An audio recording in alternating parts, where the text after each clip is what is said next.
I try and put things in perspective before I jump right into the particulars, because basically any monkey can do that. But I want to talk about sort of the grand scheme of things. And the problem is not just the bureaucracy, which is a massive problem, because we have a massive bureaucracy that rules over us. And I don't care how many times we vote in election cycles and so forth. Our voting has nothing to do with the growth and power of this unelective fourth branch of government.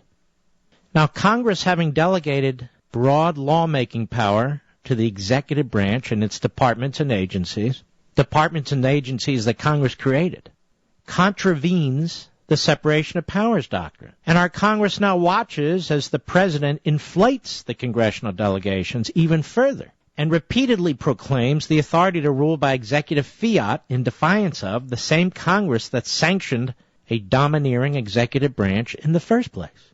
And notwithstanding Congress's delinquency, but because of it, an unquenched President Obama, in a hurry to expedite a societal makeover, has repeatedly admonished Congress that if it won't act soon to protect future generations, I will, quote unquote. In other words, if Congress will not genuflect to his demands and pass laws to his liking, he'll act on his own. So we have a president who has declared himself king in those instances in which he seeks to act with or without congressional authority. Well, what else does that mean? And Obama's made good on his refrain. On a growing list of matters, he has in fact displayed an impressive aptitude for imperial rule. With the help of a phalanx of policy czars, from immigration to the environment and labor law to health care and welfare and energy, Obama has exercised his executive quote-unquote discretion to create new law, abrogate existing law, and generally contrive ways to exploit legal ambiguities as a means to his ends. He's also declared the Senate in recess when it was not, bypassing the Senate's constitutional advice and consent role to install several partisans to top federal posts. The progressives love this, but the framers called it despotism. So I'll call it despotism too. You know, we right-wingers. Yes, we right-wingers. And the third branch of the federal triarchy, the judiciary, is no better. Among the biggest myths is that the men and women of the judiciary, and of course there are exceptions, operating under monk-like conditions, would dutifully and faithfully focus their undivided mental faculties toward preserving the Constitution. They would apply their expertise and experience and insight free from the political pressures and biases of elections and the legislative and executive branches of government, and within a narrow scope of authority and purpose. It was assumed there was little to fear from this part of our government. Alexander Hamilton in Federalist 78. He wrote, "Whoever attentively considers the different departments of power must perceive that in a government in which they are separated from each other, the judiciary, from the nature of its functions, will always be the least dangerous to the political rights of the Constitution, because it will be least in a capacity to annoy or injure them.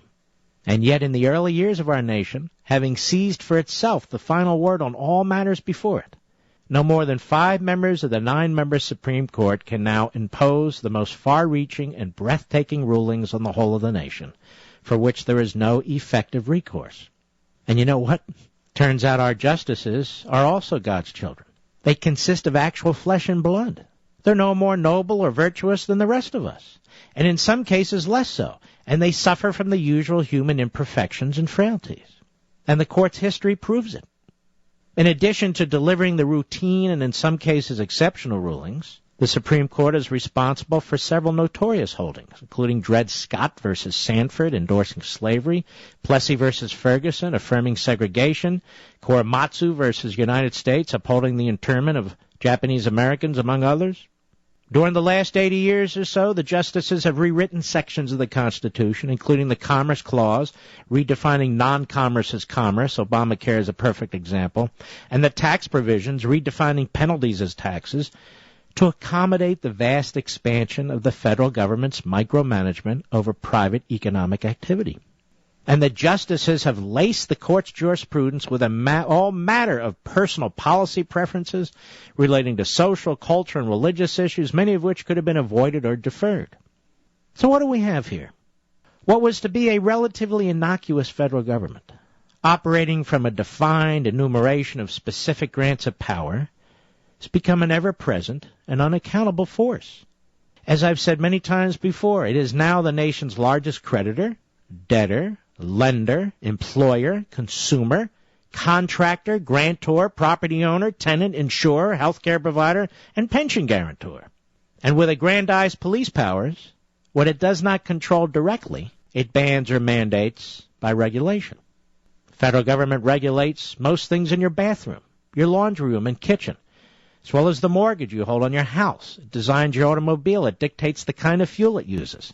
It regulates your baby's toys and crib and stroller, plans your children's school curriculum and lunch menu, and it administers their student loans in college.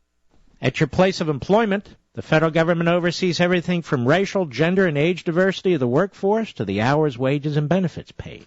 Indeed, the question is not what the federal government regulates, but what it does not. And as I've said before, it makes you wonder, how can a people incapable of selecting their own light bulbs and toilets possess enough competence to vote for their own rulers and fill out complicated tax returns? I'm afraid, folks, it's asking too much of the people who've created this situation to fix it. And they've also created fanatical adherents who will oppose you and me every step of the way. They just don't care. Or they've been conquered by or surrendered to this. But it's not asking too much of a great people, we the people, to turn a calm, scrutinizing eye upon ourselves and rally to our own salvation. It's time to return to self-government, where the people are sovereign and not subjects, and can reclaim some control over their future rather than accept as inevitable a dismal fate. Unlike the radicalism of the governing masterminds who self-servingly oversee a century-old perpetual counter-revolution against the American people, we the people must have as our goal the reestablishment of our founding principles and the restoration of constitutional republicanism and the nurturing of the individual and the preserving of the civil society.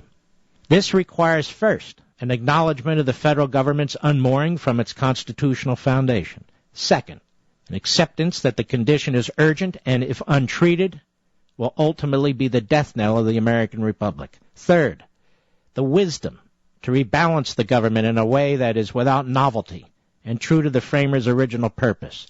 And fourth, the courage to confront, intellectually and politically, the statists' stubborn grip on power. Do you think our Republican leadership, folks, is up to this? Do you think the Republican consultants and operators are up to this? Do you think the Republican fundraisers are up to this?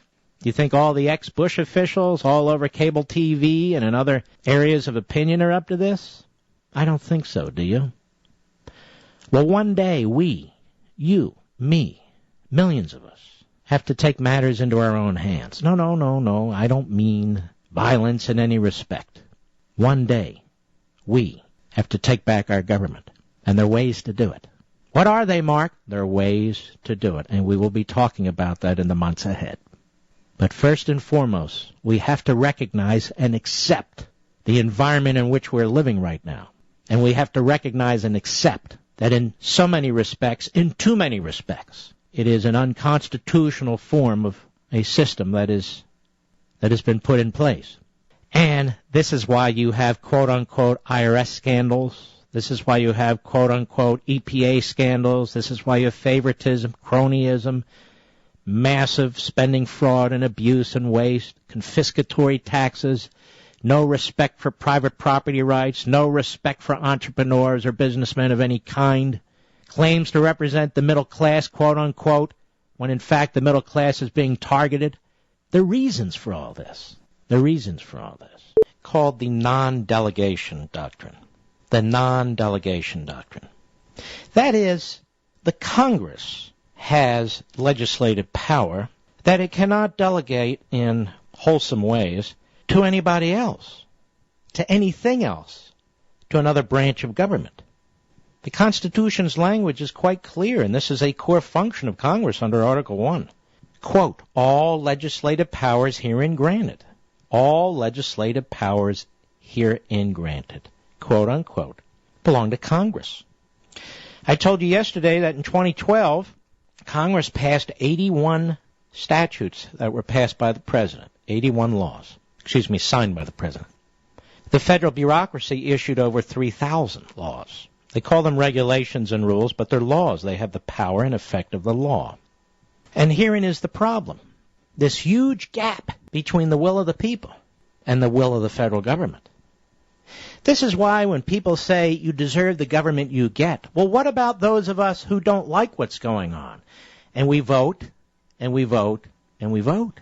And these agencies and departments are completely out of control. Every damn one of them. And they get bigger and bigger and more powerful and more powerful. We don't have any idea who's issuing environmental protection regulations, do we? We don't know their names. We don't know their backgrounds. We don't know what their motivations are, whether they're Democrats, Republicans, or we can assume, but we don't know who they are. We didn't vote for them. There are 1,000 federal judges making rulings every single day, and many of them have absolutely no intention of basing their rulings on the Constitution and originalism. None. And several of them sit on the Supreme Court. Well, what can we do about that right now? Nothing. Absolutely nothing. There's no recourse. We have an Internal Revenue Service that has demonstrated itself to be illegitimate, partisan, out of control, and not just in this latest round of scandals, but during the Clinton administration, during the Nixon administration, especially during the LBJ and Kennedy and FDR administrations. We have no control over these entities that are unleashed against us, but our elected representatives do. They could change this, but they don't want to change this. As I've been saying, to the point of real, quite frankly, boredom. There's not a single Republican that I know of in Congress who's proposed abolishing the Internal Revenue Service. Not one. Not a single Republican I'm aware of who's introduced a flat tax or a fair tax. As I've been saying now since May 13th when this first broke. Not one. So we're going to hold hearings. Some people may or may not go to jail. There'll be another law introduced to make sure this never happens again. And it will happen again. Because you see, ladies and gentlemen, the poison is built into the system. The fact of the Internal Revenue Service is the problem. The fact of a massive progressive income tax pushed hard by Karl Marx in the Communist Manifesto. That's the problem. But they're not going to address the problem. You want to know why? Because Democrat and Republican alike, they're invested in this system. They like it. Some people make an enormous amount of money. The fanatics, whether directly or through subsidies and entitlements. Others are able to acquire an enormous amount of power.